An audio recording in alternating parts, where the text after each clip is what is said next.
ആഹാര ശൃംഖലയിൽ മുകളിൽ നിൽക്കുന്ന ടൈഗറാണ്. ടൈഗറിനെയാണ് ഞാനൊക്കെ രാജാവായിട്ട് കാണുന്നത്. ഒറ്റക്ക് സിംഗിൾ ആയിട്ടായിരിക്കും എപ്പോഴും നടക്കുന്നത്.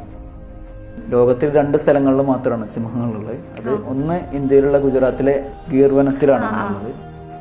ടൈഗറിനെ സ്പോട്ട് ചെയ്യുക എന്നുള്ളതിന്റെ പ്രത്യേകത എന്താണെന്ന് അറിയോ? മറ്റുള്ള ജീവജാലങ്ങളെ പോലെയല്ല, നേരത്തെ പറഞ്ഞല്ലോ, അതിന്റെ ഒരു ടെറിട്ടറിയിൽ ഒരാൾ മാത്രമേ ഉണ്ടാവുള്ളൂ. പ്രകൃതിയിൽ മനുഷ്യരല്ലാത്ത എല്ലാ ജീവജാലങ്ങളും ഇല്ല എന്നുണ്ടെങ്കിൽ അതൊക്കെ ബാധിക്കുക മനുഷ്യർക്കാണ്. മനുഷ്യരില്ലെങ്കിൽ ഇവർക്കൊന്നും ബാധിക്കൂല.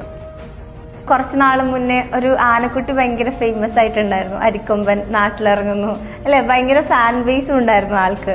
മാധ്യമങ്ങളൊക്കെ അതിന്റെ വൈത്തലത്തിൽ അധികം പോകുന്നുണ്ട്. നമുക്ക് ഭയങ്കര പുച്ഛാണ് തോന്നിയ മാധ്യമങ്ങളോട്. ഈ ഹരിക്കൊമ്പനെ മാറ്റാനുള്ള അത്രയും പൈസ ആവില്ലായിരുന്നു ചിലപ്പോ.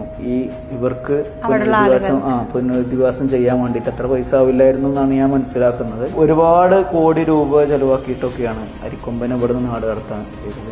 2 ചാക്ക് അരി വാങ്ങിക്കൊടുത്തിട്ടാണ് തമിഴ്നാട് ഗവൺമെന്റ് ഇതിനെ സംരക്ഷിപ്പിച്ചത്. ബ്ലാക്ക് ഡ്രോഗോ എന്ന് പറയുന്ന ബേർഡ് ഉണ്ട്. ആ ബേർഡ് മിമിക്രിക്കാരനാണ് കാട്ടിൽ. അത് ഒരുപാട് കിളികളുടെയൊക്കെ ശബ്ദം ഉണ്ടാകും. അങ്ങനെയാണ്. ഈഗോ ഉള്ളത് ആർക്കായിരിക്കും? ഏത് മൃഗത്തിനോ പക്ഷിക്കോ? മറ്റൊത്തരേ ഉള്ളൂ. ഈഗോ ഉള്ളത് മനുഷ്യന്മാർക്ക് മാത്രമാണ്. അങ്ങനെയാണെങ്കിൽ സുന്ദരി ആയിരിക്കും. സുന്ദരി എന്ന് പറയുന്ന ഒരു കൺസെപ്റ്റ് കാട്ടിലില്ല. സുന്ദരം എന്നുള്ള കൺസെപ്റ്റ് ആണുള്ളത്.